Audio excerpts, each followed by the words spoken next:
Okay, so new update. Last update we disconnected the clutch cable, the accelerator cable, and now we're looking at the fuel side of things.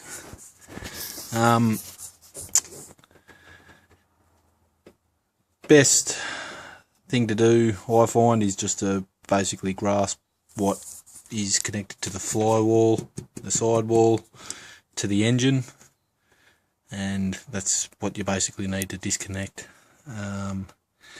Things that are connected to the engine hoses, just don't touch. May as well just leave them on there. I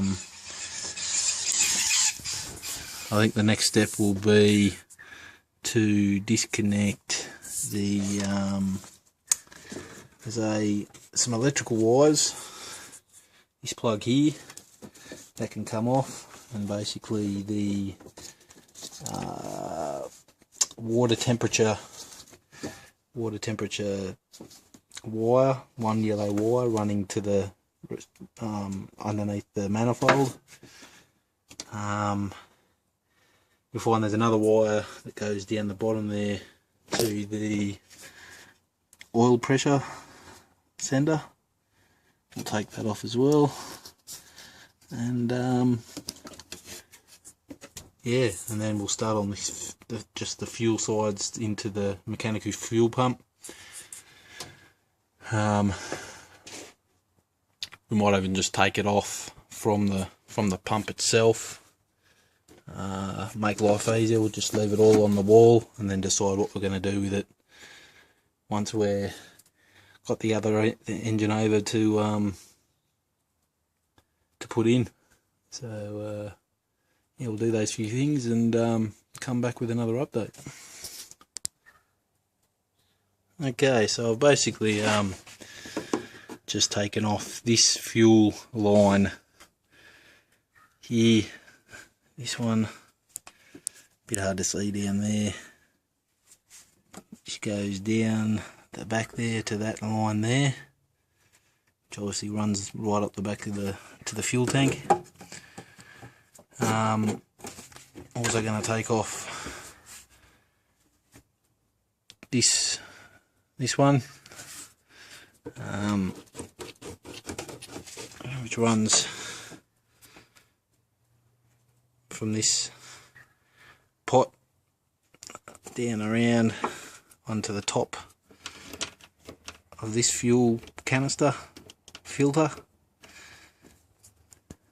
down around and down, and then basically I think most of the fuel side's off then. Yeah, so we'll be back soon. Okay, one more electrical component obviously is the dizzy wires. You've got a left and a right wire, obviously positive and negative. Good idea to mark which one's negative and positive. The left one in this case being the positive, and the right one being the negative. So we'll disconnect them and we'll just leave that wire onto the dizzy. Another electrical component I'm going to take off from this exhaust side is the alternator.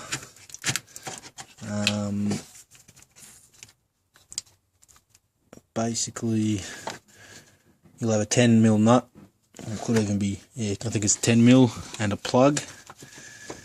You take out the plug, undo the 10mm, and the alternator's free then. Also what you're going to have is the negative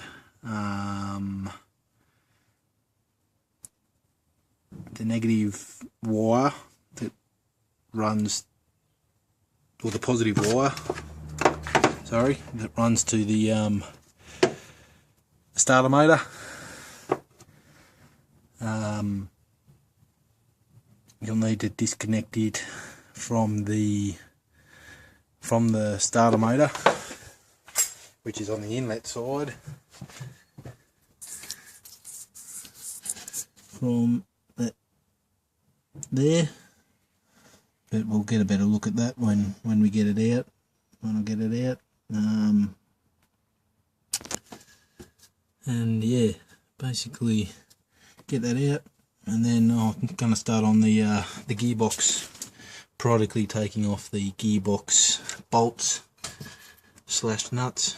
And I find it, when I've taken out these engines in the past, that it's easier to separate the engine from the gearbox and lift out the engine, leaving the gearbox in, maybe wiring the gearbox up so that it doesn't drop on the ground or damage anything in the gearbox. Just easier, I find, especially by yourself. I find it a funny angle. I've heard some stories of taking out the gearbox with the engine, but without taking off the bonnet and things. Like I probably even will take off the bonnet just to get enough lift on the engine at some point. Yeah, I've never successfully been able to take out engine and gearbox and get enough tilt to get it from underneath the car. I'm sure it probably can be done, but I've never successfully been able to do it. So I'm going to separate the gearbox on this occasion, and then it also so as I can put it on the engine stand when it's out. I want to connect it to the gearbox, and yeah, so we'll come back. I'll have a bit of a shot at doing this, and we'll come back with an update.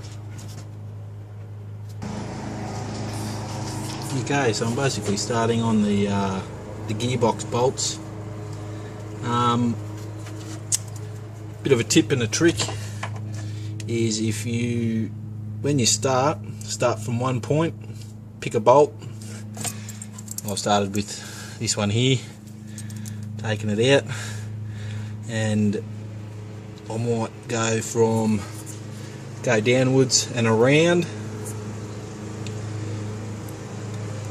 The tip is to basically mark each bolt, because you'll find that they're different lengths, with some electrical tape and a texter. That one being number 1, next one number 2, and so on. Just makes it easier for reinstalling the box if you're ever going to reinstall it. Generally, when I take out the box, I'll leave them on the box, numbered, but just makes it easier when you're putting them back on to know which bolt's which, with the tags on them. Okay, so we'll be back soon with another update. Just while I think of it, the gearbox bolts will require 14mm spanner and a socket, due to it being nut and bolt on both sides. I'm not too sure from memory. I think there might be a couple of 13s up the top as well. These top ones might be 13. Could be mistaken, but I'll update with if they are. But yeah, basically,